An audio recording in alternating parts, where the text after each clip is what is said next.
Section 3. You will hear part of a seminar in which a researcher called Grant Freeman discusses his work on Australian honeybees with a group of students.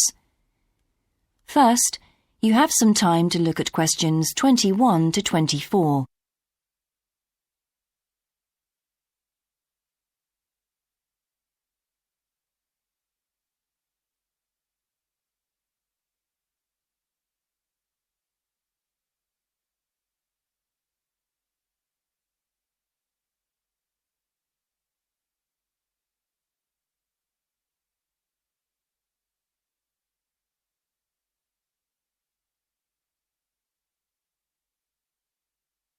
Now listen carefully and answer questions 21 to 24. Good morning, everyone.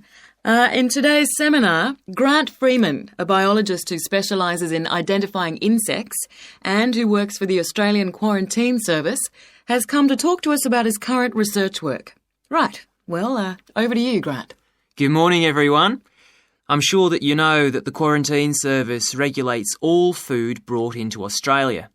Well, obviously they want to protect Australia from diseases that might come in with imported goods, but they also want to prevent insect pests from being introduced into the country, and that's where I have a part to play.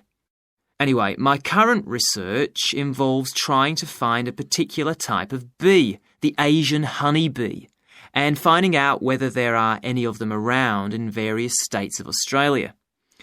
We discovered a few of them in Queensland once and eradicated them. Now we're pretty keen to make sure that there aren't any more getting in, particularly to New South Wales and other states. What's wrong with Asian honeybees?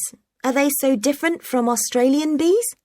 Well, in fact, they look almost the same, but they are infested with mites, microscopic creatures which live on them, and which can seriously damage our own homegrown bees, or could even wipe them out. Well, what would happen if Australian bees died out? Well, the honey from Australian bees is of excellent quality, much better than the stuff the Asian bees produce. In fact, Australia exports native queen bees to a large number of countries because of this.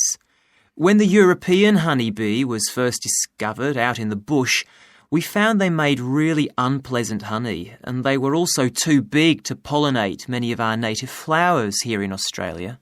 That must have had a devastating effect on the natural flora. Did you lose any species? No, we managed to get them under control before that happened.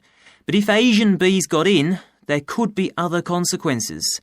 We could lose a lot of money because, you might not be aware, but it's estimated that native bees' pollination of flower and vegetable crops is worth $1.2 billion a year. So in a way, they're the farmer's friend. Oh, and another thing is, if you're stung by an Asian honeybee, it can produce an allergic reaction in some people, so they're much more dangerous than native bees. Before you hear the rest of the seminar, you have some time to look at questions 25 to 30.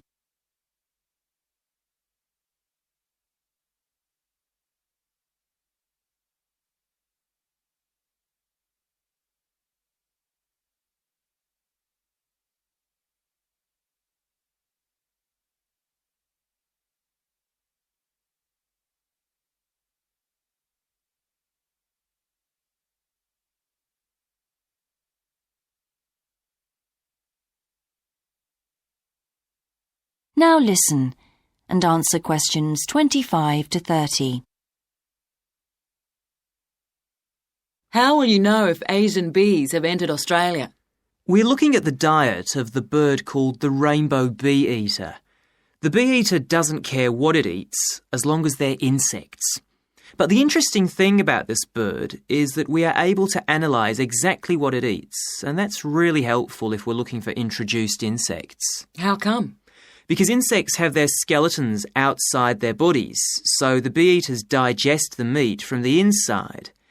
Then they bring up all the indigestible bits of skeleton, and of course the wings, in a pellet, a small ball of waste material which they cough up. That sounds a bit unpleasant.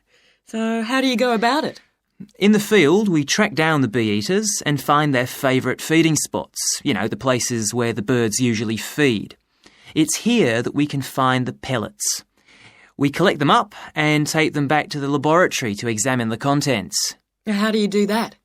The pellets are really hard, especially if they've been out in the sun for a few days. So, first of all, we treat them by adding water to moisten them and make them softer. Then we pull them apart under the microscope. Everything's all scrunched up, but we're looking for wings, so we just pull them all out and straighten them. Then we identify them to see if we can find any Asian bee wings. And how many have you found? So far, our research shows that Asian bees have not entered Australia in any number. It's a good result and much more reliable than trying to find live ones as evidence of introduced insects. Well, that's fascinating. Thank you, Grant, for those insights. I hope that you might inspire some of our students here to conduct some similar experiments. That is the end of section 3. You now have half a minute to check your answers.